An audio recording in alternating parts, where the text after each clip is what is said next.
Hello लोगोफोर आंनि बाजो ब्लग इउट्यूब चेनेलाव नोंथांमोनखौ फिन खनसेबाव बरायहरनाय थाबाय। सानबा जाबायमोन आं नोंसिनि सिगाङाव ब्लग लाबोनो हायैया। जाहोना जादों आं माखासे खामानियाव बेस्थ'मोन, बेनिखायनो आं नोंसिनि सिगाङाव जेबो ब्लग लाबोनो हायाखै। थेवब्लाबो माखासे बेस्थ'फोरखौ दोनथ'नानैब्लाबो आं दिनै ब्लग लाबोनो हायाखैब्लाबो आं दिनै नोंसिनि सिगाङाव दोंसे खन्थाइ आवरायनो होननानै आखायाव लाना फैदों। ओमफ्राय खन्थाइखौ जागायनाय सिगां आं नोंसिनि सिगाङाव फंनैसो बाथ्रा बुंनो सानदों। जायफोरा आंनि चेनेलखौ साबस्क्राइब खालामदों बिथांमोननिफ्राय आंनि गोसो गोरबोनिफ्राय खुलुमनायखौ जासिहरग्रोयो।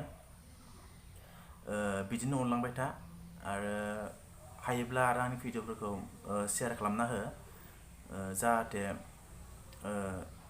थाबैनो आंनि चेनेला देरलाङो। लोगोफोर भिडिअखौ आं बांद्राय गोबाव खालामला, नोंसिनि सिगाङाव आं दोंसे खन्थाइ आवरायनो होननानै आखायाव लाना फैदों। खन्थाइनि मुङा जादों आंनि जोनोम।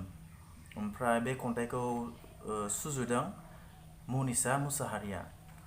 दा नोंथांमोना आंनि खन्थाइखौ खोनासंलांगोन होननानै आङो आसा थिबाय। नोंथांमोना आंनि खन्थाइखौ जोबजासिम खोनासंलांगोन आरो खन्थाइखौ नोंथांमोना मोजांबो मोनगोन होननानै आं साननानै लाबाय। लोगोफोर खन्थाइखौ खोनासंलादो। खन्थाइनि मुङा जादों आंनि जोनोम आरो बेखौ सुजुदों मनिषा मुसाहारिया। आंनि जोनोमा आंनि बर' रायजोआव सनानि बड'लेण्डआव। जोनोम आंनि बर' बिमानि गोरबोआव। राव हारिमु आंनि बर' बिमानि। थैया आंनि बर'नि, जाय हारियाव दंमोन रायजो राजा महाराजा, बिर जोहोलाव जोहोलावजो, गोगोम रायजो जाबोनाय।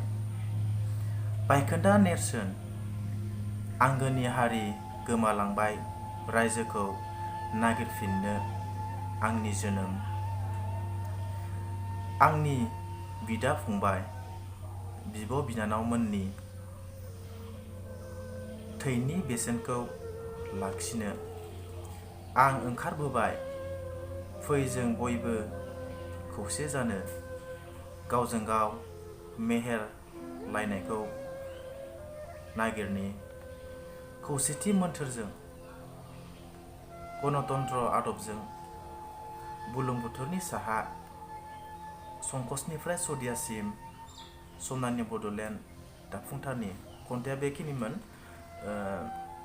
लोगोफोर आरो जायफोरा आंनि चेनेलाव गोदानै फैदों अननानै साबस्क्राइब खालाम, आंखौ सापर्ट खालाम, अनलांबाय था। बेखिनिसिममोन। गोजोन्थों।